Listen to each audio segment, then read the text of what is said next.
গল্প, রহস্য ও চেনা দিয়ে নির্মিত। আমার নাম হাসান। আমার বাড়ি সিরাজগঞ্জ। আমি সবসময় ঢাকায় থাকতাম পড়াশোনার কারণে। তবে এবার মাস্টার্স কমপ্লিট করে গ্রামের বাড়িতে আসি বেশ কিছুদিনের জন্য। আমি দেখতে মাশাআল্লাহ খুব সুদর্শন ছিলাম। যেমন ছিল আমার গায়ের রং, তেমন ছিল আমার বডি ফিটনেস। এই জীবনে অনেক মেয়েদের থেকে আমি প্রেম প্রস্তাব পেয়েছি, কিন্তু কথায় আছে না, সবার সব জিনিসটা ভালো লাগে না। তেমনি আমার এই প্রেম জিনিসটা খুব বিরক্ত মনে হতো। আমি বই পড়তে খুব ভালোবাসতাম, বিশেষ করে গল্পের বই পড়তে। তেমনি একদিন রাতে বই পড়ছিলাম, হঠাৎ আমার বন্ধুর সোহেল আমার বাড়িতে এসে বলে, বন্ধু, গ্রামে এলে শীতের রাত চল, এক জায়গায় মাহফিল হচ্ছে, যাই। আমি শুরুতে না যেতে চাইলেও সোহেল অনেকটা জোর করে আমাকে নিয়ে আসে। আমি সোহেলকে নিয়ে আমার বাইকে করে রওনা দেই। মাহফিলটা ছিল আমাদের পাশের গ্রামে। আমাদের গ্রাম থেকে পায়ে হাঁটা দিলে আধ ঘন্টা লাগে সেই গ্রামে যেতে। মাহফিল শুরু হবে রাত 9টায় আর শেষ হবে রাত 1টা বাজে। আমরা যখন বাড়ি থেকে বের হয়েছিলাম তখন রাত 8টা বাজে। আমিও সোহেল মাহফিলে গিয়ে উপস্থিত হই। মাহফিল শুরু হয়। 1-2 ঘন্টা আমি মাহফিল শুনি। আমার কাছে মাহফিলটা খুবই ভালো লাগছিল। রাত তখন 11টা। সোহেলের বাড়ি থেকে একটা ফোন আসে। সোহেলের ভাই সোহেলকে ফোন দিয়ে বলে, ভাইয়া বাড়িতে চলে আয়, মায়ের শরীরটা কেমন জানি লাগছে। সোহেল আমাকে বলে, চল দোস্ত বাড়িতে ফিরে যাই। আমি তাকে বলি, তুই চলে যা, আমার ভালো লাগছে, মাহফিলটা আমি শেষ করে ফিরবো। সোহেল আমাকে বলে, তুই ফিরতে পারবি তো, ভয় পাবি না তো? আমি তাকে বলি, আরে বেটা, আমি তো কিছু বছরই ঢাকায় ছিলাম, কিন্তু ছোট থেকেই তো গ্রামে বড় হয়েছি নাকি। কেন, তোর মনে নেই তুই আমি কত দূরে দূরে চলে যেতাম রাত বিরাতে?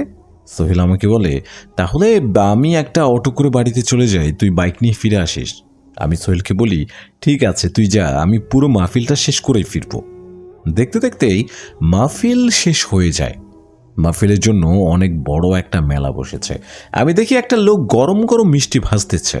আমার মনে পড়ে যায় মা তো মিষ্টি খেতে খুব পছন্দ করে, তাই আমি 2 কেজি মিষ্টি কিনে বাড়ির উদ্দেশ্যে রওনা দিই। এই গ্রাম থেকে আমাদের গ্রামে যাওয়ার মাঝে অনেক বড় একটা দিঘি পড়ে। সেই দিঘিটা আমাদের গ্রামের রাস্তার পাশে ছিল। সেই দিঘিটার সামনে আমি যখন আসি, আমার বাইকটার স্টার্ট বন্ধ হয়ে যায়। হঠাৎ করে স্টার্ট কেন বন্ধ হলো আমি বলতে পারি না। টাঙ্কিটা ফুল করে রেখেছিলাম তেল ভরে, তাহলে বাইকটা হঠাৎ থেমে গেল কেন? রাত তখন 2টা বাজে। আমি লক্ষ্য করি সে রাস্তার ওপারেই ওই দিঘিটার ভেতরে কেউ একজন গোসল করছে। আমি রাস্তায় দাঁড়িয়ে কোনো একটা মেয়ের হাসি শব্দ পাচ্ছিলাম বারবার। আমি আমার ফোনটাকে বের করি আর ফোনের লাইটটা অন করি। আস্তে আস্তে আমি রাস্তার ওপারে যাই। আমি যখন সেই দিঘিটার কাছে যাই, আমি দেখি একটা মেয়ে দিঘির পানিতে গোসল করছে।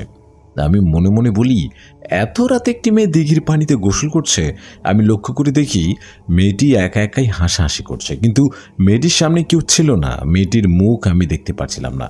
মেয়েটি যখন বুঝতে পারে তার পেছনে কেউ দাঁড়ানো, তখন সে একটা পানিতে ডুব দেয় আর কোথায় যেন একটা অদৃশ্য হয়ে যায়। কি দেখলাম কিছুই বুঝলাম না। এটা কি আমার চোখের ভুল ছিল কিনা সেটাও বলতে পারবো না। আমি আবার রাস্তার এপারে এবার বাইকটার কাছে চলে আসি। তখন আমি লক্ষ্য করি আমার থেকে কিছুটা দূরে একটি মেয়ে হেঁটে হেঁটে আমার কাছে আসছে। এত রাতে একটি মেয়ে কোথা থেকে এলো? নেক্সট সবটাই জানতে পারবেন পরবর্তী পর্বে। আর হ্যাঁ, আমি কিছুটা ব্যস্ত আছি, এই কারণে জিনের প্রেম গল্পটা দিতে পারছি না, তাই নতুন গল্পটি আপনাদের জন্য দিলাম। এটা আগে থেকেই লেখা ছিল। জিনের প্রেম গল্পটির পাশাপাশি এই গল্পটিও আপনারা প্রতিদিন পেয়ে যাবেন। আমি আরিয়ান আজ আপনাদের থেকে বিদায় নিলাম। এমন সময়ে আমি লক্ষ্য করি আমার থেকে কিছুটা দূরে একটা মেয়ে আমার দিকে এগিয়ে আসছে। মেয়েটি বোরকা পরিহিত। মেয়েটি আমার কাছে এসে বলে, ভাইয়া আপনি কি মাহফিল থেকে ফিরছেন? আমি বলি, হ্যাঁ, আমি তো মাহফিলে গিয়েছিলাম। আপনি কোথায় গিয়েছিলেন সেখানে? সে বলে, হ্যাঁ, আমিও সেখানে গিয়েছিলাম মাহফিল শুনতে, তবে এখন বাড়িতে ফিরব, কোনো গাড়ি পাচ্ছিলাম না। আমি বলি, আপনি একজন মেয়ে হয়ে পাশের গ্রাম থেকে এই গ্রামে এসেছেন মাহফিল শুনতে? মেয়েটি আমাকে বলে, এখানে আমার মামার বাড়ি ছিল, তাদের বাড়িতে থাকার কথা ছিল আজ আমার, তবে মামা মামিকে নিয়ে একটু ঢাকায় গেছে। এটা আবার আমি জানতাম না, তাই এখন বাধ্য হয়ে হাঁটা শুরু করলাম নিজের বাড়ির উদ্দেশ্যে। আমি মেয়েটাকে বলি, আমার বাইকটাও তো কি যেন একটা হয়েছে, আপনি আমাকে কি আপনার সাথে নেবেন? দেখেন আমিও আছি, আপনিও আছেন, আপনি সাথে থাকলে একটু সাহস থাকবে। এমনিতে আমি এত রাতে একটা মেয়ে একা একা যাচ্ছি, আমার খুব ভয় লাগছে। আপনি কি আমাকে আপনার সাথে নিতে পারেন ভাইয়া? আর তাছাড়া আপনাকে দেখে ভদ্র বাড়ির ছেলে মনে হচ্ছে।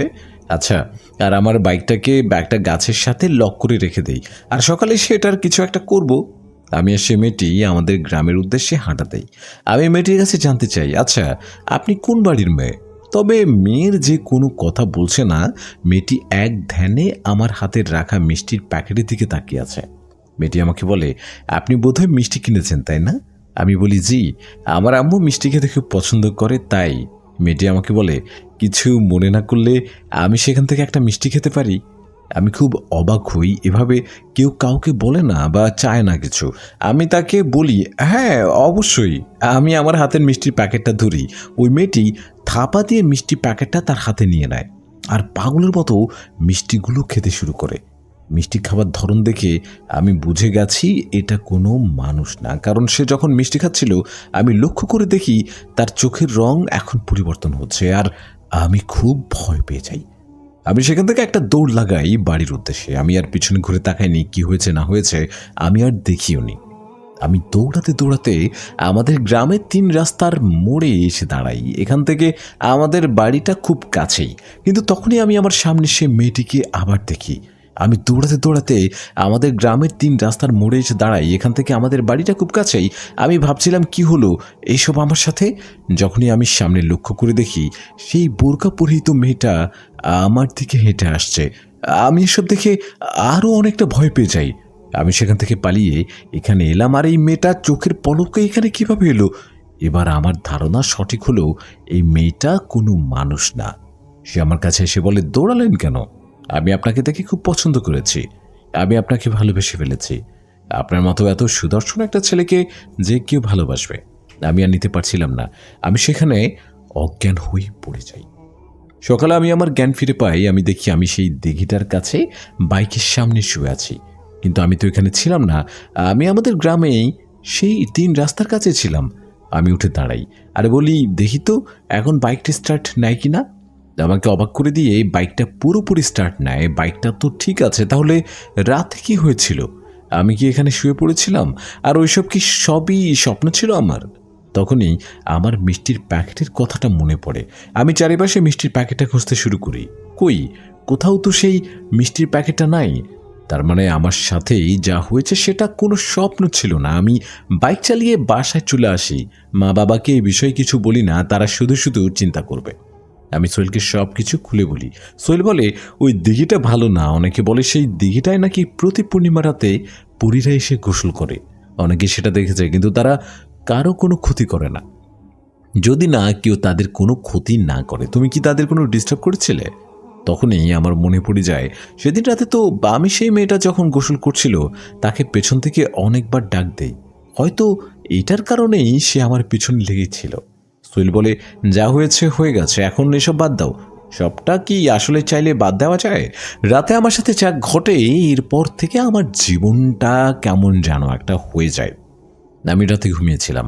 একটা হাসিতে আমার ঘুম ভেঙে যায়। হাসিটা আমার ঘরের জানালার উপর থেকে আসছে। আমি উঠে জানালার সামনে যাই, এটা দেখার জন্য বাইরে কেউ আছে কিনা। আমি দেখতে পাই আমাদের বাড়ির একটু সামনে একটা অনেক বড় আম গাছ ছিল।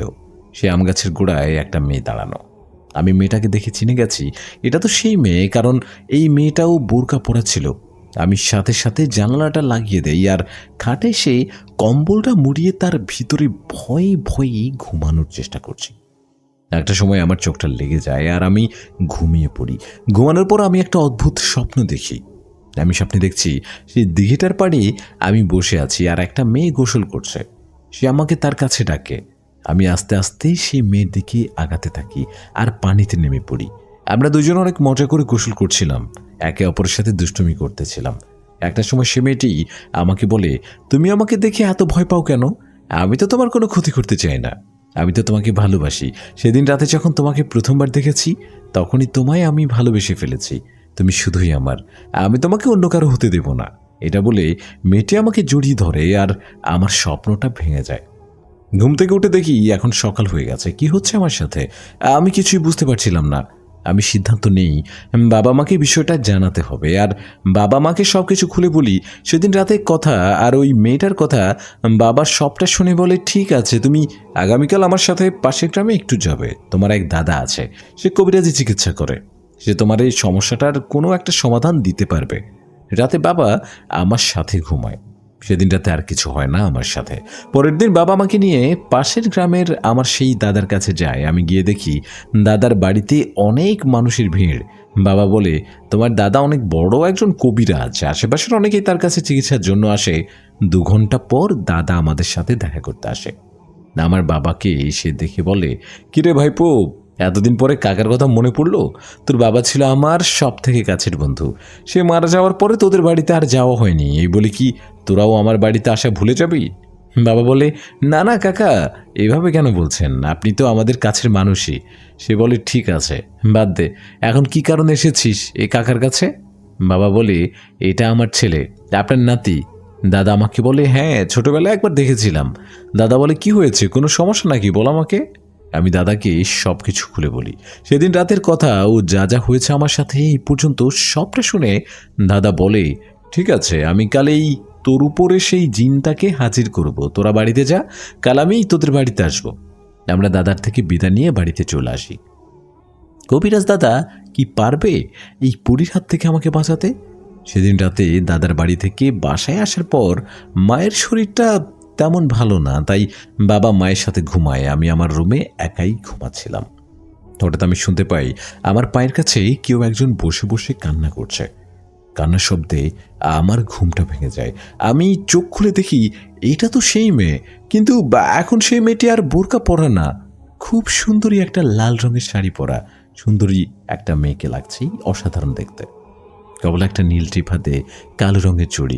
আমি উঠে পড়ছি আর বলি, আপনি আমার ঘরে আসলেন কিভাবে? মেয়েটি আমাকে বলে, আমি যে তোমাদের মতো মানুষ না, এটা তো এতদিনে তুমি বুঝে গেছো। তবে বিশ্বাস করো, আমি আসলেই তোমাকে অনেক ভালোবাসি। তুমি কেন আমাকে তোমার থেকে আলাদা করার জন্য এত চেষ্টা করছো? আমি তো তোমার কোনো ক্ষতি করব না। আমি শুধু আমার ভালোবাসার মানুষটার কাছাকাছি থাকতে চাই। আমি মেয়েটাকে বলি, এটা কোনোভাবেই সম্ভব না, আমি একটা মানব সন্তান। মেয়েটি আমাকে বলে, এই পৃথিবীর এমন কেউ নেই যে তোমার থেকে আমাকে আলাদা করতে পারবে। তোমার কোনো ধারণা নেই আমি কত শক্তিশালী একজন। আমি চাইলে তোমার সেই কবিরাজ দাদাকে এখনই গিয়ে হত্যা করতে পারি, কিন্তু সে তোমার খুব কাছের মানুষ। সে তোমার খুব কাছের মানুষ। সে তোমার ভালোর জন্যই কালকে আমাকে হাজির করার চেষ্টা করবে। তার এত ক্ষমতা নেই সে আমাকে হাজির করতে পারবে। মন দিয়ে শোনো, সে যখন আমাকে হাজির করতে ব্যর্থ হবে তখন শুধু তাকে একবার বলে দিও আমি নার্গিস পরীর সন্তান, রেশমি পরী। এরা বলে সে মেয়েটি সেখান থেকে উধাও হয়ে যায়।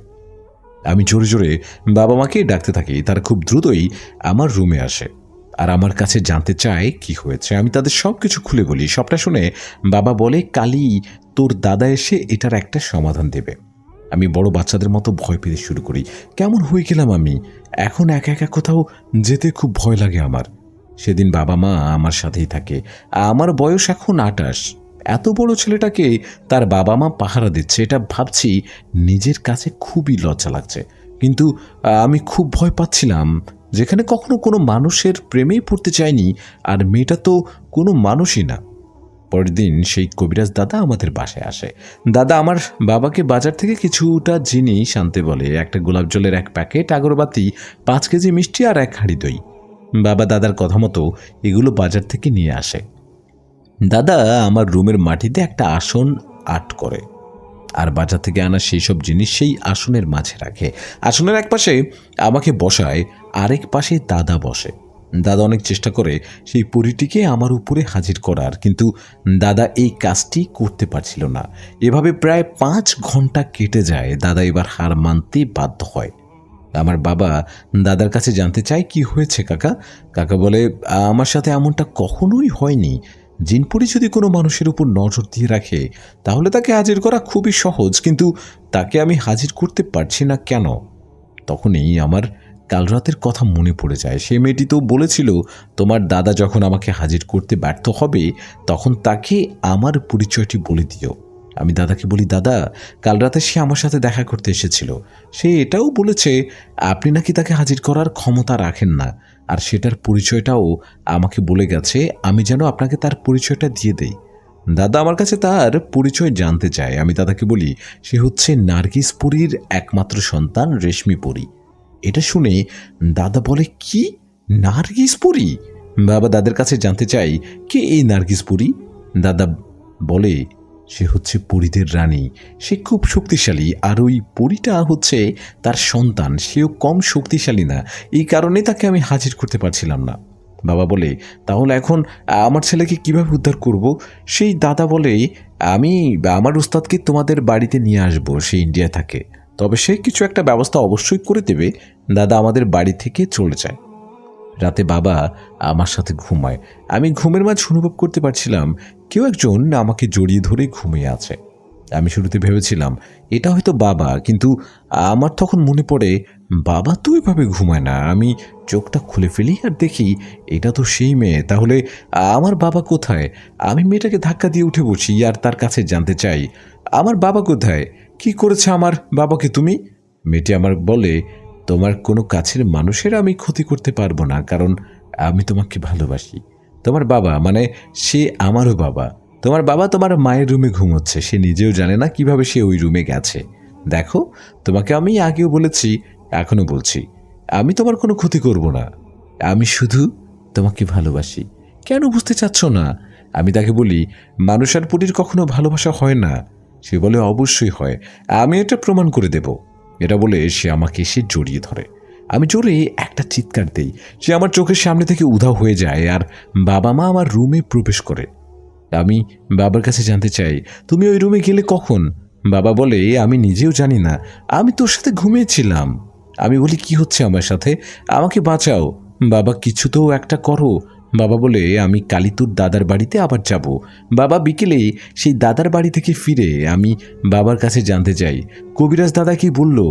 বাবা বলে, তোর দাদা আগামী পরশু সে তার ওস্তাদকে নিয়ে আসবে আমাদের বাড়িতে। দেখতে দেখতে 2টা দিন চলে যায়। 3 দিনের দিন সকালে দাদা তার ওস্তাদকে নিয়ে বাড়িতে আসে। আমি দেখতে পাই অনেক লম্বা একজন লোক, মুখ ভর্তি দাড়ি, হাতে একটা তবজি আর শরীরে একটা লম্বা জুব্বা পরানো। সে আমাদের বাসায় এসে সবার উদ্দেশ্যে একটা সালাম দেয়। আমরা সবাই তার সালামের উত্তর নিয়ে তাকেও একটা সালাম দিলাম। সে আমাদের রুমে এসে বসে আর আমার কাছে জানতে চায়, কি কি হয়েছে শুরু থেকে বলো। আমি তাকে সবটা কিছু খুলে বলি। সবটা শুনে সে আলেম বলে, ঠিক আছে, বুঝতে পারলাম, আসলে নার্গিস পরী হচ্ছে পরীদের রানী, কিন্তু সে খুব ভালো একজন পরী। আমার সাথে তার যোগাযোগ আছে। আমি যতদূর জানি সে মানুষদের কখনোই ক্ষতি করে না। দেখো, তার মেয়ের যদি তোমার কোনো ক্ষতি করার ইচ্ছে থাকতো অনেক আগেই করে ফেলতো। সে তোমাকে শুধুই ভালোবাসে আর তার জীবন সাথী হিসেবে চায়, কিন্তু এটা আমরা সবাই জানি এটা কোনোভাবেই সম্ভব না। তুমি চিন্তা করো না, আমি এটার একটা সমাধান অবশ্যই বের করব। আলেম সাহেব আমার বাবাকে বলে, ভাইজান, আপনি একটু কষ্ট করে খোঁজ নেন আপনাদের এই গ্রামে তুলা রাশির লোক কয়জন আছে। আমার এই কাজটি করতে 3 জন তুলা রাশির লোক লাগবে। আমি কাল রাতে বড় করে একটা আসন পেতে বসবো। অনেক কিছুই হতে পারে, কাল অনেক কিছু দেখে আপনারা অবাক হতে পারেন, কিন্তু ভয় পাওয়া যাবে না। আমি সবাইকে যেমনটা শিখিয়ে দেবো তেমনটাই করবেন। মনে রাখবেন, একটা ভুল আর সব কিছু নষ্ট হয়ে যাবে। বাবা খোঁজ নিতে শুরু করে আমাদের গ্রামে তুলা রাশির মানুষ কে কে আছে। বাবা খুব কষ্ট করে টাকার বিনিময়ে 3 জন লোককে এই কাজের জন্য রাজি করায়, যাদের রাশি ছিল তুলা। তার একদিন পর সেই আলেম সাহেব আমার রুমে বড় করে একটা আসন বসায়। সেই আসনের মাঝে সেই 3 জন তুলা রাশির ব্যক্তিকে বসানো হয়। তাদের 3 জনকে সে হাফেজ সাহেব বলে, আপনারা ভয় পাবেন না, আপনাদের 3 জনের কিছুই হবে না, কিন্তু আপনারা যদি একটু সাহস দেখান তাহলে এই ছেলেটার জীবনটা বেঁচে যাবে। হাফেজ সাহেব সেই 3 ব্যক্তির প্রথম ব্যক্তিকে বলে, আপনার উপরে সেই পুরীর রানী নার্গিসকে আমি হাজির করব। আর দ্বিতীয় ব্যক্তিকে বলে, আপনার উপরে সেই রেশমি পুরীকে আমি হাজির করব, যার কারণে এই ছেলেটা এত কষ্ট ভোগ করছে। তখন আমার বাবা সেই হাফেজ সাহেবকে বলে, কিন্তু আপনি তো 3 জন ব্যক্তিকে আনতে বলছিলেন। হাফেজ সাহেব বলে, হ্যাঁ, তার উপরেও একটি পরী হাজির হবে। সেই পরীটি কে আর কেনই বা হাজির হবে সেটা আপনারা তখনই বুঝতে পারবেন। হাফেজ সাহেব কোরআন পড়া শুরু করে আর সেই 2 জন পরীকে হাজির করার জন্য বারবার চেষ্টা করতে থাকে। একটা সময় পরীদের রানী ও তার মেয়ে রেশমি পরী এখানে থাকা সেই 2 জন ব্যক্তির ভিতরে প্রবেশ করে। পরীদের রানী নার্গিস হাফেজ সাহেবকে বলে, তোর এত বড় সাহস, তুই আমাকে মানব সমাজে আসতে বাধ্য করিস, তোর কি মরার ভয় নেই? কিন্তু আরেকদিকে তার মেয়ে রেশমি পরী কিছুই বলছিল না। আমি দেখতে পাই রেশমি পরী যে ব্যক্তির ভেতরে প্রবেশ করেছিল সেই লোকটা আমার দিকে এক নজরে তাকিয়ে একটা মায়াবী হাসি দিয়ে আছে। আসলে রেশমি পরী খুব খুশি ছিল যে এত কাছ থেকে সে আমাকে দেখতে পাচ্ছে। একটা পর্যায়ে আমরা দেখতে পারি সেই তৃতীয় ব্যক্তিটি কেমন যেন কাঁপাকাঁপি করছে, তার ভিতরেও কেউ একজন প্রবেশ করছে। সেই লোকটা বলে ওঠে, অনেক হয়েছে বোন, তুমি কি করছো? তুমি জানো এই হাফিজ আমার স্বামী। আমরা সবাই বুঝতে পারি তৃতীয় ব্যক্তিটির ভিতরে যে পরীটি হাজির হয়েছে সে হচ্ছে পরীদের রানী নার্গিস পরীর বড় আপু। কিন্তু আমরা সবাই অবাক হই, সেই পরীটি কেন বলছে হাফিজ সাহেব তার স্বামী। সে পরীটি আরও বলে, দেখো বোন, সে তোকে কেন স্মরণ করেছে তুই আগে সবটা শোন, তারপর যদি মনে হয় সে তোকে হাজির করে ভুল করেছে তখন তাকে শাস্তি দেওয়ার কথা ভাবিস।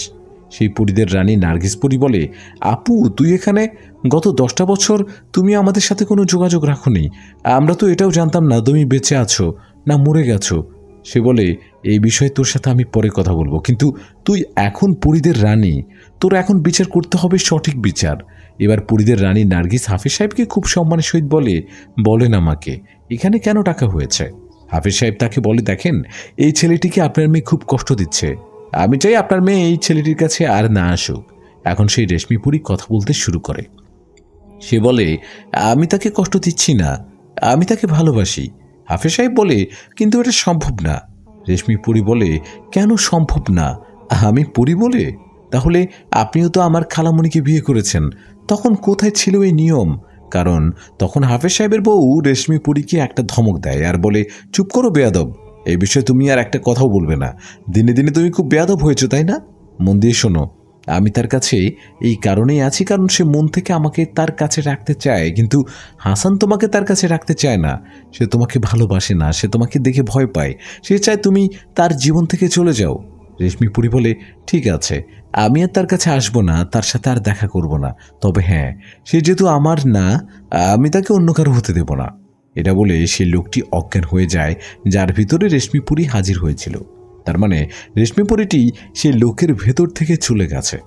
তখন পরীদের রানী নার্গিস বলে, আপনারা চিন্তা করবেন না, এখন থেকে সে আপনার ছেলের সামনে আসবে না, আপনার ছেলেকে আর ভয়ও দেখাবে না, আমি তাকে বুঝিয়ে বলবো। তারপরে পরীদের রানী তার বড় বোনকে বলে, আপু তুমি পারলে একটিবার আমাদের পরীদের দেশে এসে দেখা করো, বাবা মা তোমার জন্য অনেক কান্নাকাটি করে আপু। হাফেজ সাহেবের বউ বলে, ঠিক আছে তুই যা, আমি আজ রাতে আসবো পরীদের দেশে। তখন নার্গিস পরী হাফেজ সাহেবকে বলে, আমার বেয়াদবি মাফ করবেন, তবে আমি জানতাম না আপনি যে আমার বড় আপু স্বামী। হাফেজ সাহেব বলে, তুমি আমার স্ত্রীর ছোট বোন, মানে আমারও বোন, আর বোন কখনো ভাইয়ের কাছে ক্ষমা চায় না, তুমি ভালো থেকো বোন আমার। তখন পরীদের রানী আমাদের সবার থেকে বিদায় নিয়ে সেখান থেকে চলে যায়। পরীদের রানী নার্গিস পরী যাওয়ার পর হাফেজ সাহেবের বউ আমাদেরকে বলে, আমি আমার বোনের মেয়েকে চিনি, রেশমিপুরী তার কথা রাখবে না, সে আবারও আসবে তার ভালোবাসার মানুষদের সাথে দেখা করতে। তখন আমার বাবা তার কাছে জানতে চায়, এর থেকে বাঁচার কি কোনো উপায় নেই? হাফেজ সাহেবের বউ বলে, এমন একটি গাছ আছে যেটা কিনা পূর্ণিমার রাতেই শুধু দেখা যায়, সেই গাছের একটি ডাল যদি হাসান নিজে গিয়ে আনতে পারে আর সেটাকে এনে তার হাতে বেঁধে রাখতে পারে, তাহলে এই পৃথিবীর বুকে কোনো পরী আর তার সামনে আসতে পারবে না, সে যত বড় শক্তিশালী পরী হোক না কেন। কিন্তু সেই গাছটি ডাল আনা এত সহজ না, এই কারণে তার প্রাণও হারাতে হতে পারে। তখন হাফেজ সাহেব বলে, হাসান তুমি কি সেই গাছের ডালটি আনতে পারবে? নেক্সট সবটাই জানতে পারবেন পরবর্তী পর্বে। সবাইকে জুম্মা মুবারক। আর আজকের এই পর্বটি সবার কেমন লাগলো সবাই কমেন্ট করে জানাবেন। আমি আরিয়ান আজ আপনাদের থেকে বিদায় নিলাম। তুমি কি পারবে সেই গাছের ডালটি আনতে? আমি পারবো, আমাকে পারতেই হবে। ঠিক আছে, আমি তোমাকে সেই গাছটি কোথায় পাওয়া যাবে সেটা বলে দিচ্ছি, কিন্তু মনে রাখো সেই গাছের আশেপাশে 17টি জিন থাকে। সেই 17টি জিনের কাজ হচ্ছে সেই গাছটিকে পাহারা দেওয়া। আসলে এটা কোনো সাধারণ গাছ না। তুমি যদি সেই গাছের ডাল আনতে চাও তাহলে সেই 17টি জিন তোমাকে মারার চেষ্টা করবে, কিন্তু তারা তোমার ক্ষতি তখনই করতে পারবে যখন কিনা তুমি তাদের ডাকে সাড়া দেবে। আসলে তুমি যখন এই গাছের ডালটি আনতে যাবে তখন তারা তোমার কোনো ক্ষতি করবে না, কিন্তু ডালটি নিয়ে আসার সময় তারা তোমাকে আটকানোর চেষ্টা করবে। তুমি যদি কোনোভাবে একবার পেছনে ঘুরে তাকাও বা তাদের ডাকে সাড়া দাও তাহলে সেই 17টি জিন তোমার উপরে হামলা করবে। আমি আলেম সাহেবকে বলি, আমি পারবো, আমাকে পারতেই হবে। সে গাছটি কোথায় পাওয়া যাবে? আমাদের গ্রাম থেকে 120 কিলোমিটার দূরে একটি ছোট জঙ্গল আছে, সেই জঙ্গলের গভীরে সেই গাছটি পাওয়া যায়। সেই গাছটি দেখতে আর 5টি জংলা গাছের মতো হলেও সেই গাছে যে এত গুণ আছে সেটা সম্পর্কে খুব কম মানুষই জানে। আলেম সাহেব আমাকে বলে দেয় সেই গাছটি দেখতে কেমন আর কোথায় গেলে সঠিকভাবে সেটাকে পাওয়া যাবে। আর এটাও বলে আমি যেন তাদের ডাকে কোনোভাবেই সাড়া না দেই। পরের দিন রাতে আমি নিজেকে প্রস্তুত করি সেই গাছের ডালটি আনার জন্য। আমি হাতে একটি টর্চ লাইট নিয়ে আর আমার বাইকটাকে নিয়ে এসে জঙ্গলের দিকে রওনা দেই। আমি জঙ্গলের কাছে এসে বাইকটাকে রাস্তায় রেখে জঙ্গলের ভিতরে হাঁটা শুরু করি। আপনারা হয়তো ভাবছেন যে ছেলেটি নাকি একটি পরীকে দেখে এত ভয় পেয়েছে, সে কি করে এত রাতে এখানে আসলো।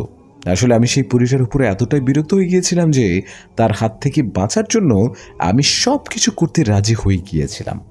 আমি হাঁটছি জঙ্গলের মাঠে। রাত তখন 12টা বাজে। আমি আলেম সাহেবের কথা মতো সেই জায়গাটায় আসি আর কিছুক্ষণ খোঁজার পর আমি সেই গাছটি দেখা পাই। আমি খুব খুশি হয়ে এসে গাছটির একটি ডাল ভেঙে আমার হাতে নেই। তখনই চারিপাশে অনেক জোরে জোরে বাতাস বইতে শুরু করে, যেটা থেকে আমি অনেকটাই ভয় পেয়ে যাই। আমার মনে পড়ে যায় সেই 17টি জিনের কথা। আমি খুব সাবধানে আস্তে আস্তে আমার বাইকটার কাছে আসতে শুরু করি। তখনই আমি শুনতে পাই আমার মা আমার পেছন থেকে ডাকছে, বলছে, হাসানুর আমাকে মেরে ফেলছে, আমাকে বাঁচা বাবা। এটা বলে মা অনেক জোরে জোরে কান্না করছিল। কিন্তু আমার মার তো এখানে আসার কথা না।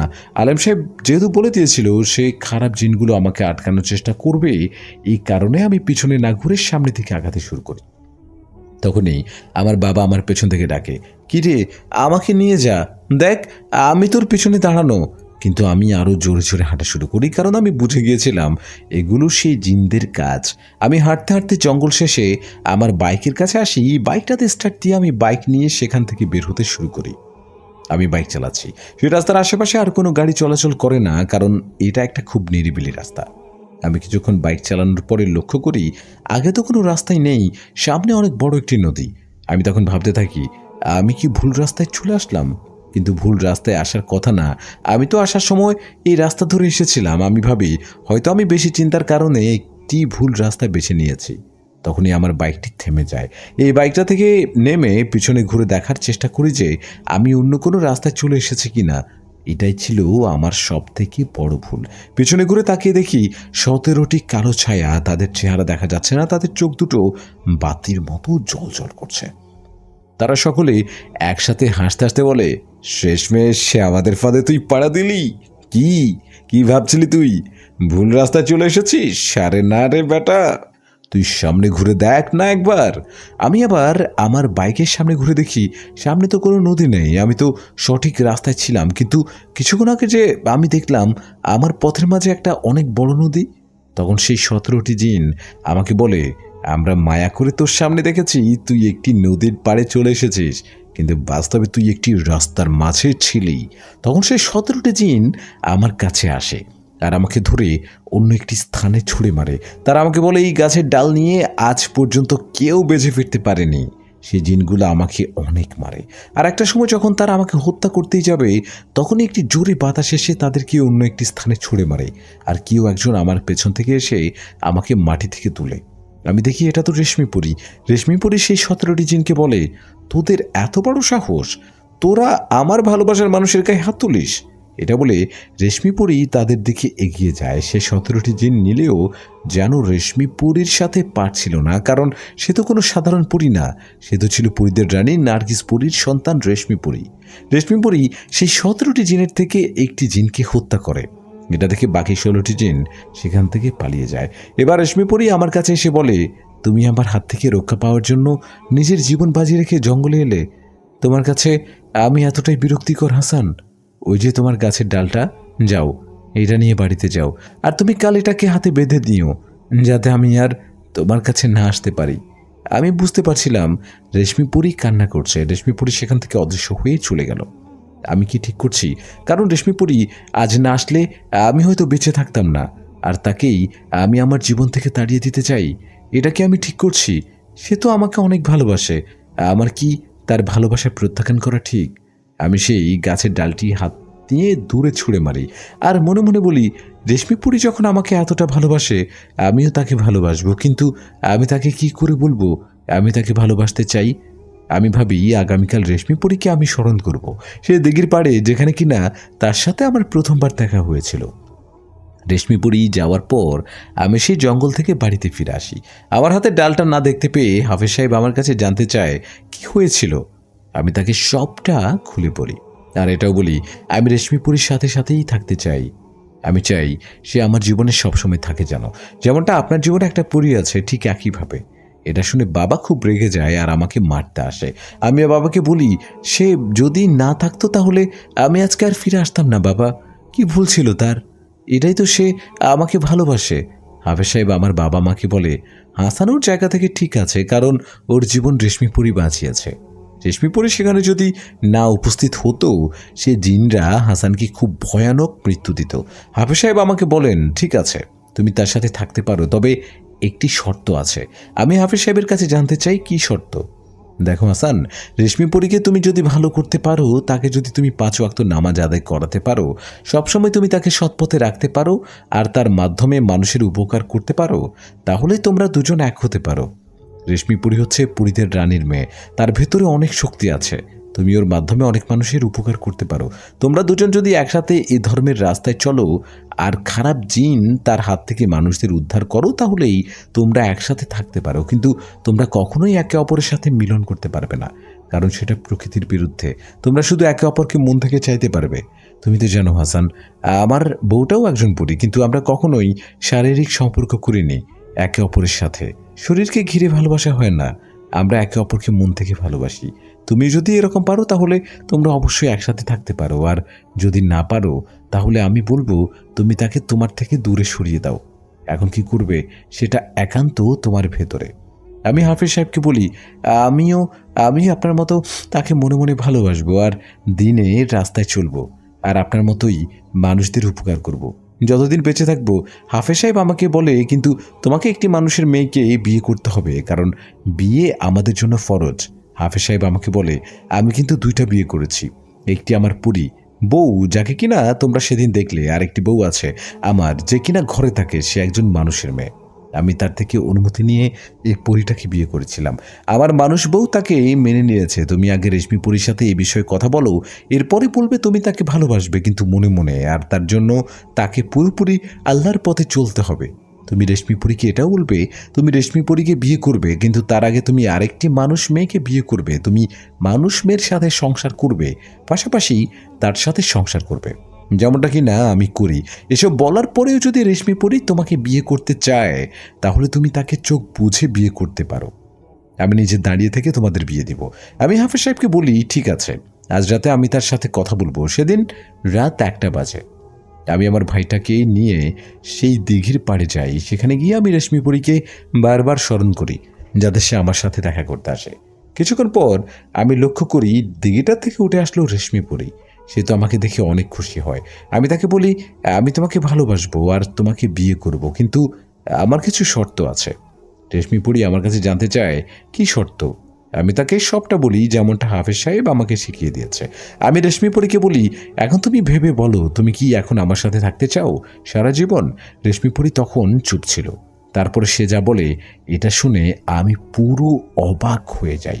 রেশমিপুরী আমাকে বলে, আসলে হাসান, আলেম সাহেব চায় না যে তুমি আমার সাথে থাকো, এই কারণে এসব শর্ত তোমাকে জোরে দিয়েছে। আর আলেম সাহেব যে বলেছে আমার খালামণিকে সে দিনের পথে এনেছে, সেটার বিষয়ে তো আমি কিছুই জানি না। আসলে কি করে আমার খালামণিকে বিয়ে করলো আর তাদের পরিচয় কি করে হলো, সেসব কিছুই আমি জানি না। আমি ছোটবেলায় শুনেছি আমার খালামণি আমাদের ছেড়ে চলে গেছে, কিন্তু কেন গেছে সেটা আমি জানি না। আমি তখন রেশমিপুরীকে বলি, চলো তাহলে আজকে আলেম সাহেবে আর তোমার খালামণির মুখে শোনা যাক তারা কি করে একে অপরকে পেল। তখন আমি রেশমিপুরীকে সাথে করে আমার বাড়িতে আসি, আর আলেম সাহেবের রুমে এসে বলি, আমার সাথে রেশমিপুরী এসেছে আপনার সাথে কিছু কথা বলার জন্য। আলেম সাহেব আমাকে বলল, ঠিক আছে, ওকে নিয়ে আমার ঘরে প্রবেশ করতে পারো তুমি। রেশমিপুরী ঘরে ঢুকে আলেম সাহেবকে একটি সালাম দিল, আর তার কাছে জানতে চাইল, কি করে আপনি আমার খালামণিকে পেলেন আপনার জীবনে, আর কি করে আপনি তাকে বিয়ে করলেন। তখন আলেম সাহেব একটি মুচকি হাসি দিয়ে আমাকে আর রেশমিপুরীকে বলল, আজ থেকে আরও 12 বছর আগে আমি কোনো আলেম ছিলাম না, আমি ছিলাম একটি চাষা। সবাই একটা নামে চিনত আমাকে, সুজন চাষি বলে। আমার বাবা ছিল না, আর না ছিল কোনো ভাই বোন। আমার মাই ছিল আমার পুরো পৃথিবী। বাবা মরার আগে আমাদের জন্য শুধুমাত্র একটি ছোট্ট চাষাবাদের জন্য জমি রেখে গিয়েছিল। সে জমিতেই চাষবাস করে আমি আমার মাকে নিয়ে চলতাম। জানো হাসান, আমার মা একদিন অনেক অসুস্থ হয়ে পড়েছিল। আর সে কারণে আমি তখনকার সময় আমাদের গ্রামের জমিদার মিজান খানের থেকে কিছুটা টাকা ধার করে নিয়ে এসেছিলাম। সে টাকা দিয়ে আমি আমার চিকিৎসা করে তাকে সুস্থ করেছিলাম। কিন্তু জমিদার মিজান খান মোটেও ভালো মানুষ ছিল না, সে ছিল লোভী ও বেঈমান একজন মানুষ। জমিদার মিজান খান প্রতি মাসে মাসে আমার ওই ধানের টাকাটা দিয়ে লাভ নিত, কিন্তু তার মুখের উপর দিয়ে কেউ কথা বলতে পারতো না। তাই আমি বাধ্য হয়েই কষ্ট করে কোনোভাবে টাকাটা পরিশোধ করতেছিলাম। জমিদারের টাকা দেওয়ার জন্য আমাকে রাত দিন কাজ করতে হতো। তখন ছিল গরমকাল, আমি ধান বুনেছিলাম। সব চাষারা বিকেল হলেই যার যার বাড়িতে চলে যেত, কিন্তু আমি গভীর রাত পর্যন্ত আমার সেই ধান খেতে কাজ করতাম, কারণ আমাকে যে প্রতি মাসেই দ্বিগুণ টাকা জমিদারকে ফেরত দিতে হবে। একদিন রাতের বেলায় আমি কাজ করার সময় আমার সাথে দেখা হয়েছিল রেশমিপুরীর খালামণির সাথে। প্রতিদিনের মতোই আমি যখন ঘুম থেকে উঠে ক্ষেতের কাজ করার জন্য রওনা দেব, তখন মা পেছন থেকে বলল, আজও কি এই রাতে খেতে কাজ করবি বাবা তুই? হ্যাঁ মা, নয়তো জমিদারের টাকা আমি কি করে পরিশোধ করব মা? টাকা দেওয়ার সময় তো আর মাত্র 3 দিন, ধানগুলো পেকে গেছে, সেগুলো কেটে গঞ্জে বিক্রি করে টাকা নিয়ে জমিদারকে দিতে হবে, নয়তো জমিদার কি করবে সেটা তো তুমি ভালোভাবেই জানো না। তখন মা বলেছিল, ঠিক আছে সুজন, তোমার দুপুরের খাবারের সাথে রাতের খাবারটাও দিয়ে দিচ্ছি বাবা। আর কাল তো তোমার জন্য কিছু পিঠে বানিয়েছিলাম, যেগুলো তুমি খাওনি, সেগুলো বাকিতে দিয়ে দিলাম, মনে করে খেয়ে নিও। তখন আমি আবার মায়ের থেকে বিদায় নিয়ে খাবারের বাটিটা নিয়ে খেতে দিকে চলে গেলাম। দিন পুড়িয়ে যখন সন্ধ্যা নেমে এলো, তখন সকল চাষিরা যার যার বাড়িতে যেতে লাগলো। একটি চাষি আমাকে ডেকে বলল, কিরে সুজন, আজও কি রাতে কাজ করবি খেতে? হ্যাঁ কাকা, কি করব বলেন, জমিদারের টাকাটা দিতে হবে যে। কাকা আমাকে বলল, ঠিক আছে, সাবধানে কাজ করিস। আমরা সবাই গেলাম তাহলে। সন্ধ্যা শেষে রাত নেমে এলো। আমি একটি হারিকেন জ্বালিয়ে কাজ করছিলাম। মধ্যরাতে আমার প্রচুর ক্ষুধা পায়। আমি আমার জমির পাশের পুকুর থেকে হাত পা পরিষ্কার করে মায়ের দেয়া খাবার নিয়ে খেতে বসলাম। আমার জমির পাশে তখনই আমি শুনতে পেলাম যে আমার জমিতে কিছু একটা দৌড়াদৌড়ি করছে। শুরুতে আমি ভাবি হয়তোবা এগুলো শিয়াল, তাই আমি একটি লাঠি নিয়ে সেদিকে গেলাম, কিন্তু আমি ধান ক্ষেতের কাছে এসে কিছুই দেখতে পেলাম না। তখন আমি মনে মনে ভাবছিলাম, কি হচ্ছে এসব? আমি আবার হাঁটতে হাঁটতেই আমার খাবারের বাটিটার কাছে এলাম। কিন্তু রেশমিপুরী আর হাসান, তোমরা কি জানো তখন আমি এসে কি দেখছিলাম? রেশমিপুরী আর আমি দুজনেই আলেম সাহেবের কাছে জানতে চাইলাম, আপনি খাবারের বাটিটার কাছে এসে কি দেখেছিলেন? পুকুর থেকে হাত পা ধুয়ে খাবার নিয়ে বসলাম আমি। খাবার শেষে 3 নাম্বার বাটিটা খুলে দেখি সেটার ভিতরে মা কিছু পিঠা বানিয়ে দিয়েছে। এগুলো ছিল কুলি পিঠা। সুজন বলে, এত রাতে পিঠা খাবো, আর না খেলে তো পিঠাগুলো নষ্ট হবে। আমি যখনই পিঠাগুলো হাতে নিব, তখনই শুনতে পেলাম আমার ধান খেতে কেমন যেন একটা শব্দ আসছে। আমি ভাবি হয়তোবা সেখানে জঙ্গলি শিয়াল এসেছে, তাই সে পিঠার বাটিটা ওইখানেই রেখে ক্ষেতের দিকে যায়। দেখার জন্য কি হচ্ছে।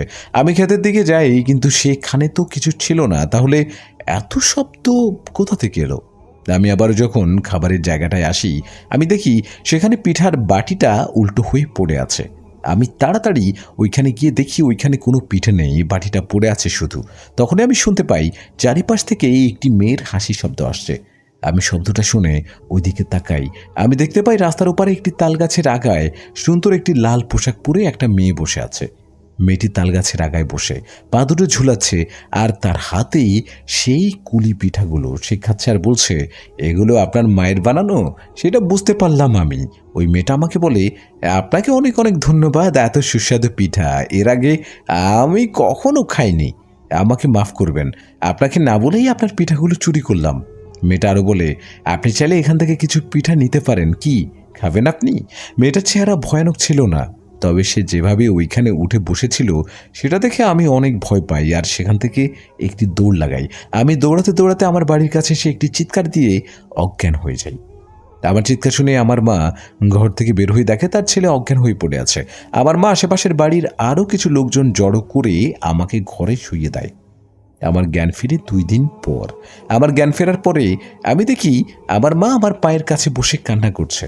আমি মাকে বলি, মা কান্না করছো কেন? আমি ঠিক আছি। আমার জ্ঞান ফিরতে দেখি আমার মা খুব খুশি হয়, কিন্তু আমি মাকে বলি, মা এখন তো অনেকটা দেরি হয়ে গেল, আজকেই তো জমিদারের টাকা দেওয়ার শেষ দিন। তখনই ঘরের বাইরে থেকে জমিদারের লোক আমার নাম ধরে ডাকাডাকি করে। আমি বাইরে এসে তাদের বোঝানোর চেষ্টা করি যে আগামী কিছুদিনের ভিতরে আমি টাকা পরিশোধ করে দেব, কিন্তু জমিদারের লোক আমায় টানতে টানতে জমিদারের কাছে নিয়ে যায়। জমিদার আমাকে অনেক মারধর করে আর বলে, আগামী 4 দিনের ভেতরে যদি তুই টাকা না দিস তাহলে তোদের বাড়ির পুরোটা আমি কেড়ে নেব, তোদের আমি রাস্তার ভিখারি করে দেব। আমাকে এতটাই মারা হয়েছে আমি ঠিকভাবে হাঁটতেও পারছিলাম না। আমি কোনোভাবে কষ্ট করে আমার বাড়িতে আসি। আমার মা আমার এই অবস্থা দেখে খুব ভেঙে পড়ে। তখন আমি বলি, মা তুমি চিন্তা করো না, আমি ঠিক হয়ে যাব। আর আর কাল থেকে আমি আবার খেতে কাজ করব, যে করেই হোক জমিদারের টাকা দিতেই হবে। মা আমাকে ধরে ঘরে নিয়ে আসে। আমি মাকে বলি, মা অনেক ক্ষুধা লাগছে, কিছু কি খাবার এনে দাও। ঘরে কোনো চাল ছিল না। মা আমাকে না করতে পারেনি। সে বলে, আমি খাবারের ব্যবস্থা করে আনছি। তোমরা জানো, আমার মা প্রতিবেশীদের থেকে সাহায্য নিয়ে কিছুটা খাবার আমার জন্য নিয়ে আসে। রাতে আমি আমার রুমে ঘুমিয়েছিলাম, কিন্তু আমাকে এতটাই মারা হয়েছে যে আমি ব্যথার কারণে ঘুমাতে পারছিলাম না। আমার খুব কষ্ট হচ্ছিল। আমি খুব কান্না করি এই ব্যথার কারণে।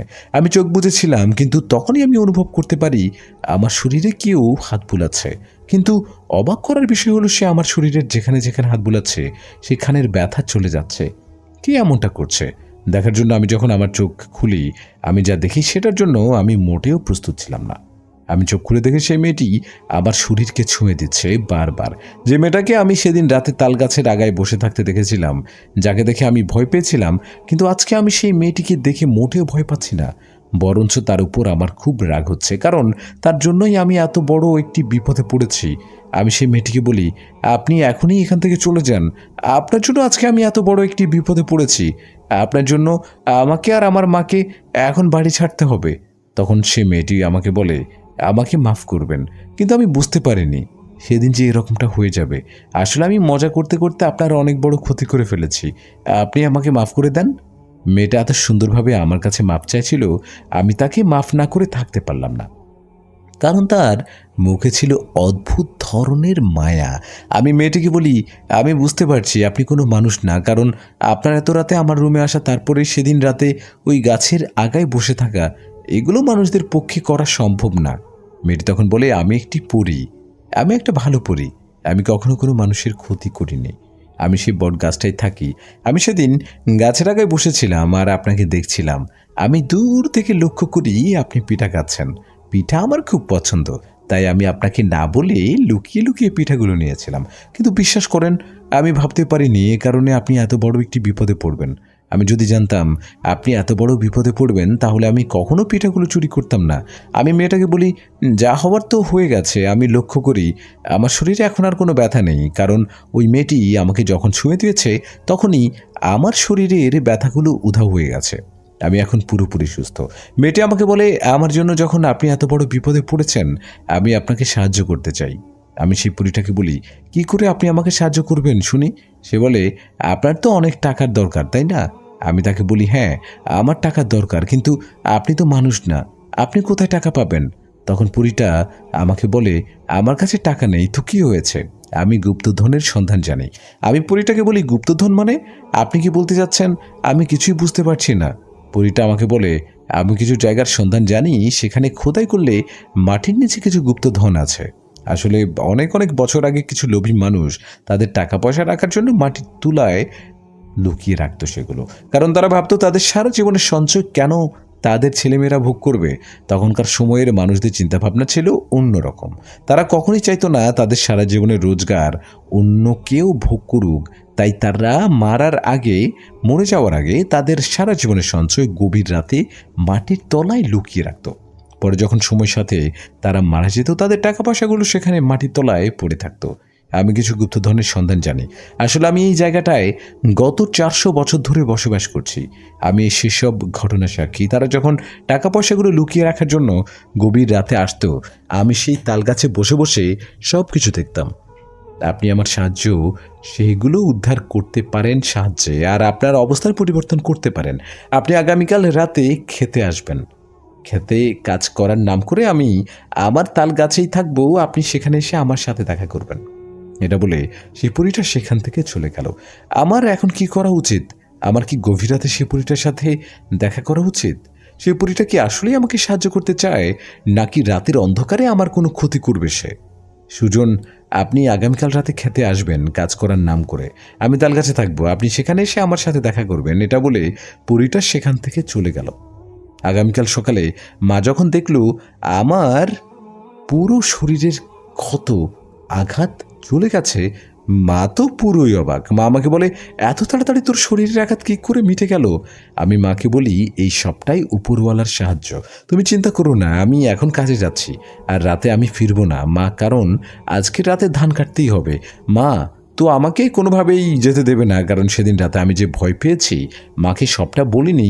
আমি মাকে বলি আমি আজকে ভয় পাবো না, কারণ আমাকে যে ভয় দেখিয়েছে সে আজকে আর আমাকে ভয় দেখাবে না। মা আমাকে বলে, তুমি কি করে জানলে আজকে সে তোমাকে ভয় দেখাবে না? আমি মাকে বলি, এসব তুমি বুঝতে পারবে না, আমাকে যেতে হবে মা।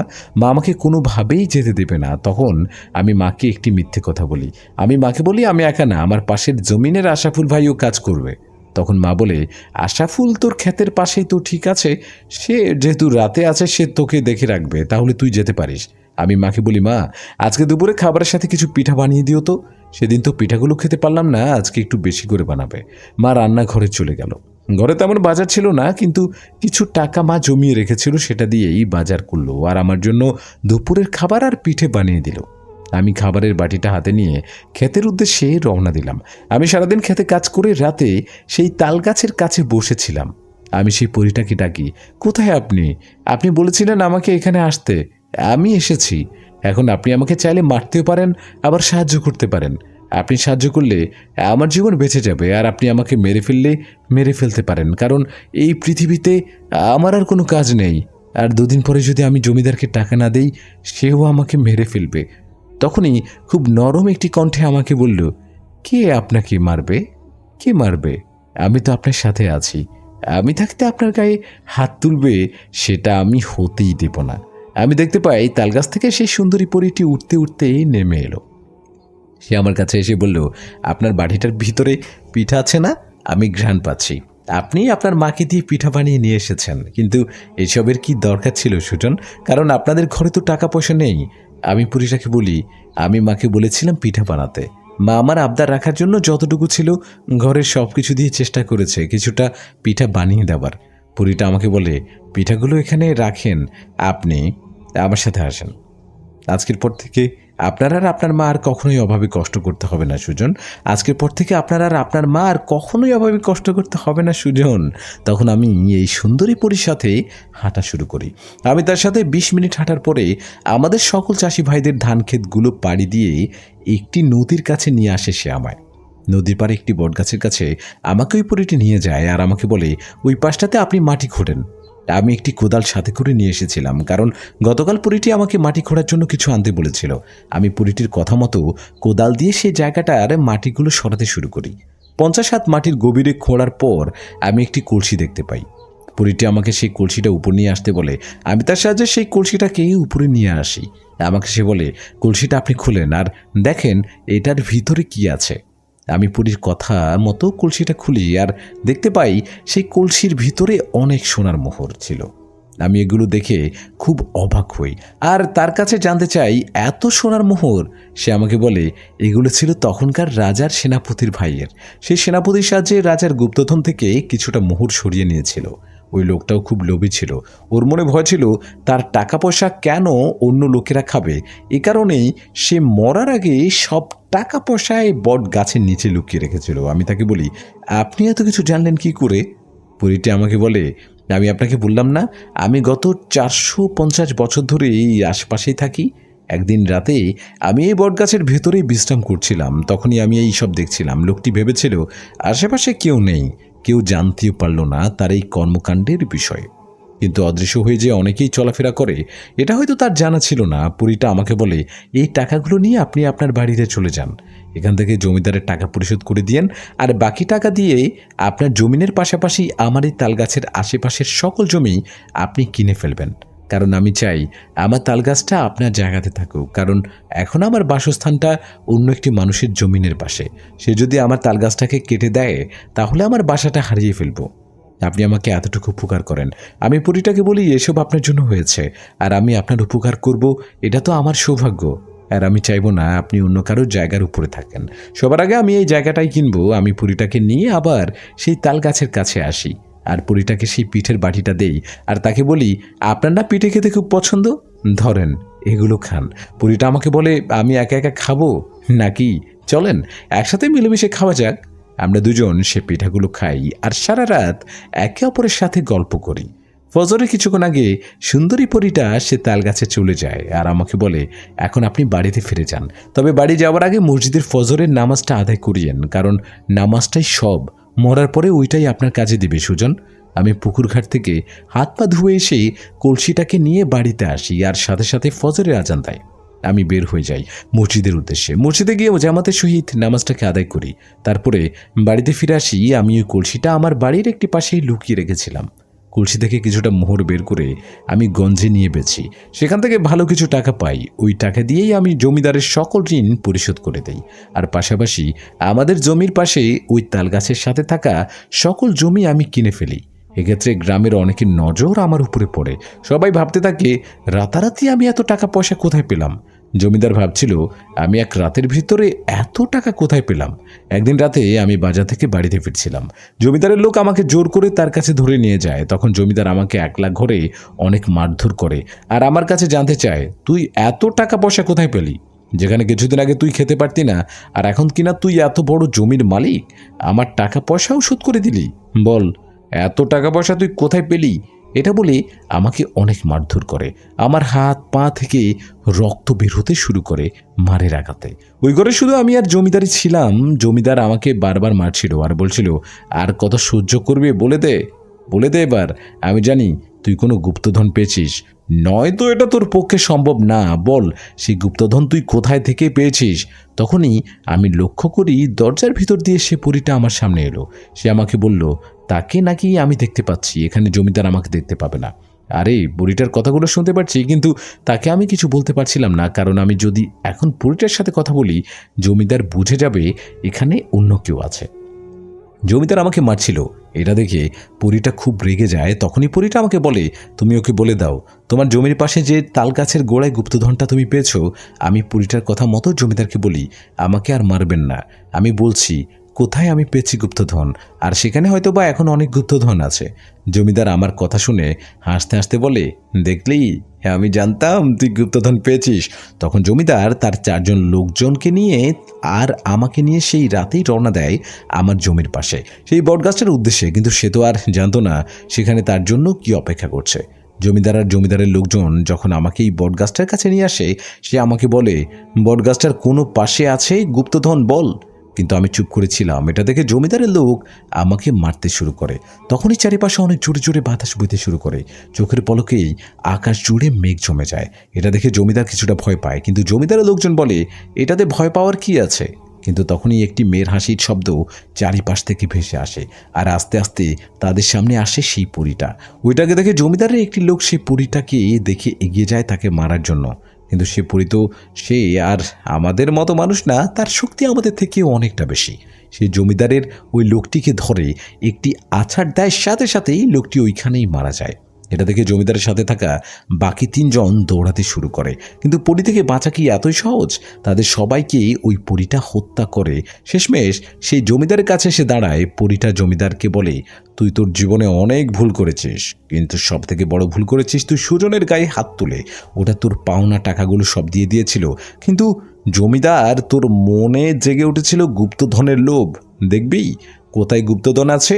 এটা বলে সে জমিদারের ঘাট ধরে মাটিতে একটা পাড়া দেয়। তার পাড়ার কারণে জমিদারের অর্ধেক শরীর মাটিতে গেড়ে যায়, আর জমিদার সেখানেই মারা যায়। পরীটি আমাকে ধরে ওঠায় আর বলে, তোমার কিছু হবে না, আমি তোমার কিছু হতে দেব না। সে আমাকে নিয়ে তালগাছটার কাছে আসে আর সেখানে শুয়ে দেয়। তারপর সেদিন রাতের মতো সে তার হাত দিয়ে আমার পুরো শরীরে আলতো ছোঁয়া দেয়। সাথে সাথে আমি সুস্থ হয়ে যাই। আমার ব্যথা কাটার আঘাত সব কিছু চলে যায়। পরীটা আমাকে বলে, আমি যতদিন এই পৃথিবীর বুকে আছি তোমার ক্ষতি কেউ করতে পারবে না সুজন।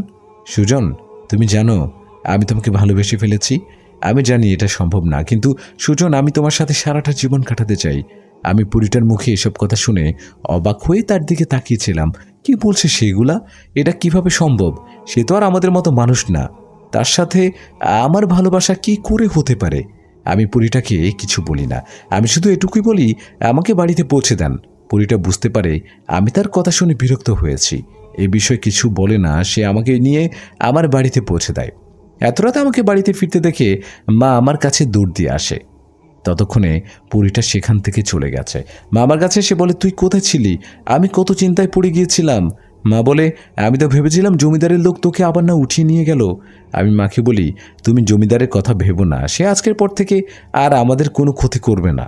আমি ঘরে গিয়ে ঘুমিয়ে পড়ি। আর আগামীকাল সবাই জানতে পারে যে জমিদারকে কেউ বা কারা খুব ভয়াবহভাবে মেরেছে। এই খবর পেয়ে জমিদারের ভাই পাশের গ্রামের জমিদার জহিরুল্লাহ আমাদের গ্রামে আসে। জমিদার জহিরুল্লাহ তার সাথে করে কিছু পুলিশ নিয়ে আসে। পুলিশেরা যখন দেখে এই ধরনের মৃত্যু, তখন তারা জমিদার জহিরুল্লাহকে বলে, এটা কোনো সাধারণ মৃত্যু না, এত কষ্ট দিয়ে কোনো মানুষকে হত্যা করতে পারে না। শুনলে হয়তো হাস্যকর মনে হবে, কিন্তু আবার মনে হচ্ছে এগুলো অন্য জগতের কে করেছে। এটা বলে পুলিশগুলো লাশটাকে উদ্ধার করে জমিদার জহিরুল্লাহর কাছে বুঝিয়ে দিয়ে সেখান থেকে চলে যায়। সেদিনই মৃত জমিদারের জানাজা পড়িয়ে মাটি দেওয়া হয়। কিন্তু তার ভাই জমিদার জহিরুল্লাহ এটা কোনোভাবেই মানতে পারছিল না, তার ভাইকে এত ভয়াবহভাবে কি হত্যা করেছে। জমিদার জহিরুল্লাহ জানতে চাচ্ছিল তার ভাইকে কে হত্যা করেছে। যখনই তার মনে পড়ে সকালের কথা, পুলিশগুলো তো বলেছিল এই মৃত্যুর পিছিয়ে হয়তো বা অন্য কোনো অদৃশ্য জগতের কারো হাত আছে। এই কারণে জমিদার জহিরুল্লাহ একটি তান্ত্রিকের কাছে যায়। সে তান্ত্রিককে জমিদার জহিরুল্লাহ বলে, তুমি যা চাইবে আমি তা দিব, তুমি যত টাকা চাইবে আমি দেব, কিন্তু আমাকে তুমি জানাও কি করে আমার ভাই মৃত্যুবরণ করলো। সে তান্ত্রিক বলে, আমাকে 2টা দিন সময় দাও, আমি আমার সাথে থাকা জিনদের মাধ্যমে খোঁজ নিয়ে দেখছি কি হয়েছিল সেদিন রাতে। 2 দিন পর জমিদার জহিরুল্লাহ আবারও সেই তান্ত্রিকের কাছে যায়। তখন সে তান্ত্রিক তাকে জানায়, তোমার ভাইকে কোনো মানুষ হত্যা করেনি, তোমার ভাইকে একটি পরী হত্যা করেছে। আসলে ওই পরীটি ওইখানেই থাকে, সে গত 450 বছর ধরে ওই জায়গাটার আশেপাশেই থাকে। তোমার ভাই ওইখানে কেন গিয়েছিল সেটা আমি জানি না, কিন্তু তোমার ভাইকে যে একটা পরী হত্যা করেছে সেটা আমি বলতে পারি। আপাতত এতটুকু জানা গেছে। আমি জানতে পেরেছি ওই পরীটা ওইখানেরই একটি তাল গাছে থাকে, কিন্তু ওই পরীটা অনেক শক্তিশালী, তার সাথে আমি পেরে উঠব না। কিন্তু তুমি যদি আমাকে সাহায্য করো তাহলে তোমার ভাইয়ের মৃত্যুর বদলা তুমি নিতে পারবে। জমিদার তান্ত্রিককে বলে, আমি তোমাকে কি করে সাহায্য করতে পারি? তান্ত্রিক যখন জমিদারকে বলে, তুমি যদি এমন কোনো শিশুকে এনে দিতে পারো যার পরিবারের সে একমাত্র সন্তান, আর তাকে যদি আমি আগামীকাল পূর্ণিমা রাতে বলি দিতে পারি, তাহলে আমি অসীম শক্তির মালিক হয়ে যাব আর ওই পরীটার সাথে যুদ্ধ করে তাকে হত্যা করতে পারবো। জমিদার জহিরুল্লাহ বলে, ঠিক আছে, আমি দেখছি কি করা যায়। জমিদার খুব গোপনে তার লোকদের মাধ্যমে এই গ্রামের একটি শিশুকে উঠিয়ে নিয়ে আসে, যার এই দুনিয়াতে আর কেউ বেঁচে ছিল না। সে বাচ্চাটাকে এনে সেই তান্ত্রিকের গুহায় নিয়ে যায়। তান্ত্রিক শিশুটিকে দেখে অনেক খুশি হয় আর বলে, শাব্বাস, তুমি তোমার কথা রেখেছ, আমি আমার কথা রাখবো। তোমার ভাইয়ের মৃত্যুর বদলা আমরা ঠিকই নেব, কিন্তু আজ না, আগামীকাল হচ্ছে মহাপূর্ণিমা, সেদিন রাতেই আমরা এই বাচ্চাটাকে বলি দেব। কিন্তু ওইদিকে সেই পরীটা এই সব কিছুই জানতো, কারণ সে ছিল খুব শক্তিশালী পরী। তার সাথে আরও অনেক পরীরা ওই জায়গার আশেপাশে থাকে। সে পরীগুলোই তার কাছে এসে বলেছিল সেই তান্ত্রিক আর জমিদার কি করছে এখন। ও সুন্দরী পরীরা রাতে আমার কাছে এসে বলে, তান্ত্রিক আর জমিদার জহিরুল্লাহ মিলে কি করছে আমি আমার মৃত্যুকে নিয়ে ভাবি না, কিন্তু আমাকে মারার জন্য সে তান্ত্রিকটা ওই মাসুম বাচ্চাটাকে বলি দিবে আগামীকাল। আমি এটা শুনে ওই পরীটাকে বলি, এখন আমরা কি করব? সেই পরীটা আমাকে বলে, তুমি আমাকে সাহায্য করবে। আজকে রাতেই আমরা ওই তান্ত্রিকের কাছে যাব আর ওইখানে জমিদার কেউ পেয়ে যাব। যা করার আজকে রাতেই করতে হবে, কারণ কালকে রাতে ওই শিশুটাকে তারা হত্যা করবে। আজকে হয়তোবা আমরাও তান্ত্রিক জমিদারকে সেখানে হত্যা করব, নয়তোবা আমরা দুজন সেখানে বলি হয়ে যাব। দেখেন সুজন, আপনি যদি আমাকে সাহায্য করেন তাহলে হয়তোবা আমরা ওই মাসুম বাচ্চাটাকে উদ্ধার করতে পারবো, আর আল্লাহ পাক আমাদের অবশ্যই সাহায্য করবে, কারণ এটা একটা ভালো কাজ। আমি আপনাকে জোর জবরদস্তি করছি না, শুধু এতটুকুই বলছি, একটি মাসুম বাচ্চাকে আমাদের বাঁচাতে হবে। আমি পরীটিকে বলি, অবশ্যই আমি তোমার সাথে যাব, এতে যদি আমার মৃত্যু হয় আমি সেই মৃত্যু হাসি মুখে মেনে নেব, কিন্তু আমরা ওই বাচ্চাটার কিছুই হতে দেব না। আমি পরীটার ঘর থেকে বের হয়ে আসি। পরীটা আমাকে বলে, তুমি তোমার সাথে 1 বোতল জমজমের পানি আর পবিত্র কোরআন নিয়ে নাও। আমি তার কাছে জানতে চাই এগুলো কেন নিতে হবে। পরীটা আমাকে বলে, সেই তান্ত্রিকের গুহার সামনে 20 জন খারাপ জিন তাকে পাহারা দেয়। আমি সেই 20টি জিনের সাথে পেরিয়ে উঠব না, আপনি আমার সাহায্যে ওদের সাথে যুদ্ধ করবেন। আপনার হাতিয়ার হচ্ছে পবিত্র কোরআন আর সেই জমজমের পানি। তুমি জমজমের পানিগুলো তাদের শরীরে ছিটিয়ে দেবে আর পবিত্র কোরআন থেকে এই আয়াতগুলো পড়বে। এই সূরাগুলো পড়লে তারা খুব দুর্বল হয়ে যাবে আর আমি তাদের খুব সহজেই হত্যা করতে পারবো। আমরা বের হয়ে গেলাম একটা নিষ্পাপ শিশুকে উদ্ধার করতে। অল্প কিছু ক্ষমতার লোভে কি করে একটা মাসুম শিশুকে তারা হত্যা করতে পারে, তারা এটা ভাবে না। আর সেই পাথরের মূর্তি তাদের কিভাবে ক্ষমতা দিতে পারে, শুধু শুধু একটা মাসুম বাচ্চাকে বলি দিবে সেই পাথরের মুক্তির সামনে। এসব যতই ভাবছিলাম ততই রাগ হচ্ছিল আমার জমিদার আর সেই তান্ত্রিকের উপরে। আস্তে আস্তে আমরা সেই তান্ত্রিকের গুহার কাছে আসি, কিন্তু সেখানে তো আমি কাউকে দেখতে পাচ্ছি না। পুরী আমাকে বলে এখনই আপনি দেখতে পাবেন। তখন পুরীরা সামনের দিকে আগায়, সাথে সাথে বৃষ্টি খুব ভয়ানক ছায়া উঠতে উঠতে সেখানে এসে দাঁড়ায়। আমি দেখছি তাদের সবার শরীরে অনেক লম্বা লম্বা লোক আর চোখ আগুনের শিখা। সেই বৃষ্টি খারাপ জিন পরীটির উপরে হামলা করে দেয়। পরী তাদের সাথে একা পেরে উঠছিল না। আমি সাথে সাথে জমজমের পানি সে 20 জন খারাপ জিনের উপরে ছিটিয়ে দেই। পানি ছিটিয়ে দেওয়ার সাথে সাথে তারা চিৎকার করতে থাকে, আর আমি মাটিতে বসে পড়ি পবিত্র কোরআন নিয়ে। কোরআন তেলাওয়াতের শব্দে সেই 20 জন জিন খুব দুর্বল হয়ে পড়ে, কারণ তারা ছিল খারাপ জিন। কিন্তু পুরীটা রেখে কিছুই হয় না, কারণ সে সব সময় নামাজ পড়তো আর কোরআন তেলাওয়াত সে আগে থেকেই শুনতো। যখন পুরী দেখে ওই 20টা খারাপ জিন খুব দুর্বল হয়ে গেছে, পুরী এই সুযোগে সে 20 জন খারাপ জিনকে হত্যা করে। তারপরে আমি আর পুরী সে তান্ত্রিকের গুহায় প্রবেশ করি। পুরী এই সুযোগে সে 20 জন খারাপ জিনকে হত্যা করে। তারপর আমি আর পুরী সে তান্ত্রিকের গুহায় প্রবেশ করি। গুহার ভিতরে ঢুকে পুরী আমাকে বলে, আমি চাই এই কাজটি আমরা দুজন মিলে করি। আমি তাকে বলি, এটা কি করে সম্ভব? পুরী আমাকে বলে, আমি তোমার ভিতরে প্রবেশ করব আর আমরা দুজন মিলে তাদেরকে হত্যা করব। সে আমায় বলে, ঠিক আছে, তুমি আমার ভেতরে প্রবেশ করতে পারো। ও আমার ভিতরে প্রবেশ করলো আর আমরা তান্ত্রিক আর জমিদারের কাছে গিয়ে দাঁড়াই। জমিদার আমাকে দেখে চিনতে পারে। সে আমাকে বলে, তুই গুহাতে কি করে এত রাতে? তখন আমার ভেতরে পুরীটি তাদের বলে, আমরা তোদের মৃত্যু নিয়ে এসেছি। সে আরও বলে, আমরাই তোর ভাইকে হত্যা করেছিলাম। সে ছিল একটি জানোয়ার আর তুই তার থেকেও বড় একটা খারাপ জানোয়ার। তান্ত্রিকের সাথে মিলে তুই একটা মাসুম শিশুকে বলি দিতে চাচ্ছিস? তখন সে তান্ত্রিক বুঝতে পারে আমার ভেতরে সেই পরীটা প্রবেশ করেছে। সে জমিদারকে বলে, এর ভিতরে সে পরীটা আছে। তান্ত্রিক কিছু করতে যাবে তার আগে আমরা তার উপরে হামলা করে দেই। চোখের পলকেই আমরা তান্ত্রিকের দেহ থেকে মাথাটা আলাদা করে ফেলি, আর বাকি রইল সে জমিদার। এটা থেকে জমিদার আমার পায়ে ধরে বলে, আমাকে মাফ করে দাও।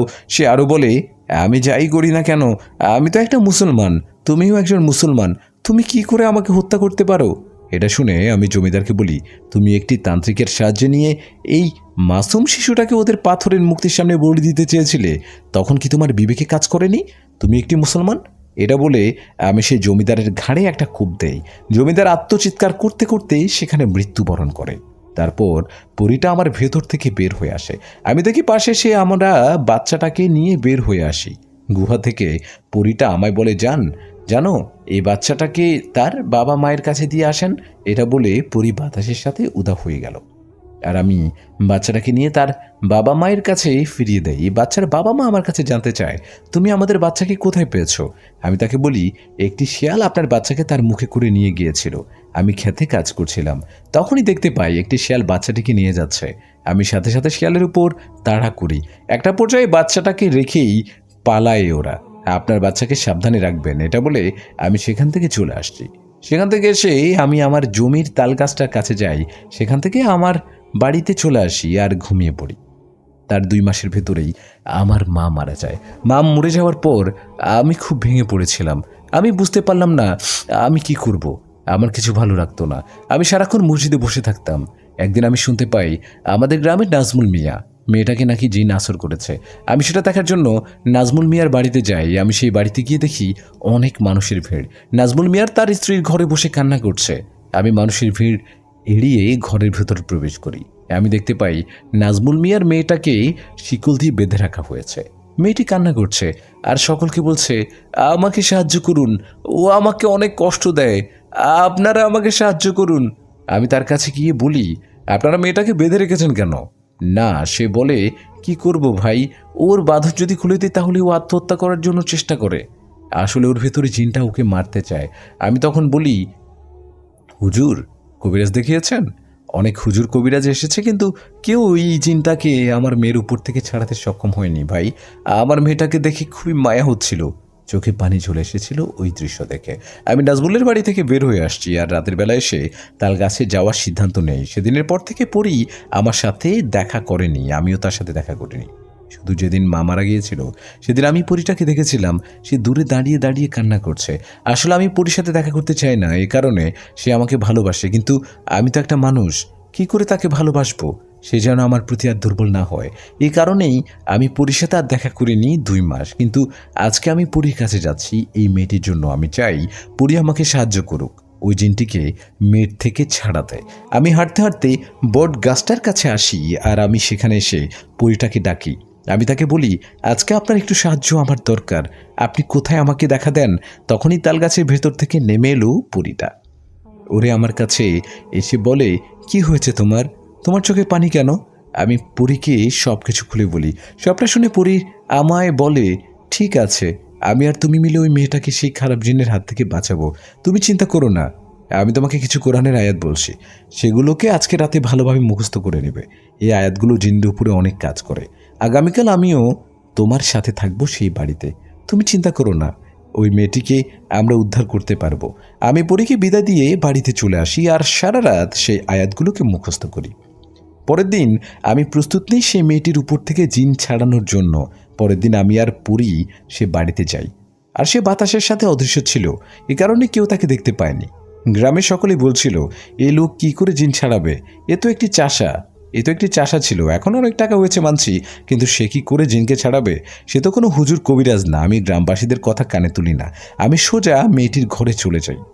আমি ঘরে প্রবেশ করে দেখতে পাই মেয়েটি খাটের উপরে বসে আছে, তার চুলগুলো খোলা, সে মাথা নিচু করে আমাকে গালি দিচ্ছে আর বলছে, তুই এখান থেকে চলে যা, তোর সাথে আমার কোনো দুশ্মনী নেই, তাই ভালোভাবে বলছি তুই চলে যা, নয় তোর জীবন আমি শেষ করে ফেলবো। তখন পরী আমার কাছে এসে বলে, তুমি এই প্রথম আয়াতটা পড়ে জমজমের পানি তার উপরে ছিটিয়ে মারো। আমি পরীর কথা মতো একটি আয়াত পড়ে জমজমের পানির সেই মেয়েটির উপরে ছিটিয়ে মারি। এদেশে মেয়েটির ভিতরে থাকা জিন খুবই কষ্ট পায়। তারপর পরী আমাকে বলে, তুমি জমজমের পানির বোতলটা ঘরের দুয়ারের সামনে রাখো, এটা করলে এই খারাপ জিনটা আর ঘরের বাইরে চলে যেতে পারবে না।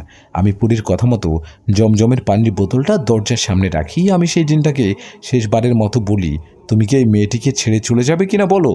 জিনটি আমাকে বলে, আমি কখনো একে ছেড়ে যাব না। তখন পরী আমাকে বলে, তুমি মেয়েটির বাবাকে বলো একটি কাচের বোতল এনে দিতে। আমি নাজমুল মিয়াকে বলি, ভাইজান আমাকে একটি কাচের বোতল এনে দেন। নাজমুল মিয়া আমার জন্য একটি কাচের বোতল নিয়ে আসে। পরী আমাকে বলে, কি আয়াত পড়লে জিনকে বোতল বন্দি করা যায় না?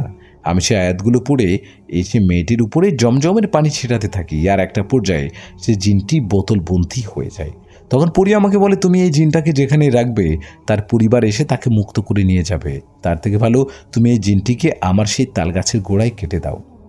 এই জিনের পরিবারের কখনো সাহস হবে না আমাকে হত্যা করে তারপরে একে মুক্ত করার। আমি পরীর কথা মতো সে বোতলটা তার গাছে নিচে কুতে রাখি।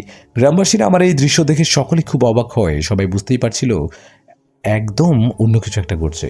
এটা বুঝতে পারছিল না এক রাতের ভেতরে আমি কি করে এত বড় একটি কবিরাজ হলাম। কিন্তু কেউ তো আর জানতো না আমার সাথে ছিল একটি শক্তিশালী পরী। সেদিনের পর থেকে আমার নামটা চারিপাশে ছড়ানো শুরু করে, আর আমি হয়ে যাই আস্তে আস্তে বড় একটি কবিরাজ। আমার কাছে অনেক লোকেরা আসতে থাকে তাদের সাহায্যের জন্য, আর আমি পরীর সাহায্যে তাদের উপকার করতে শুরু করি।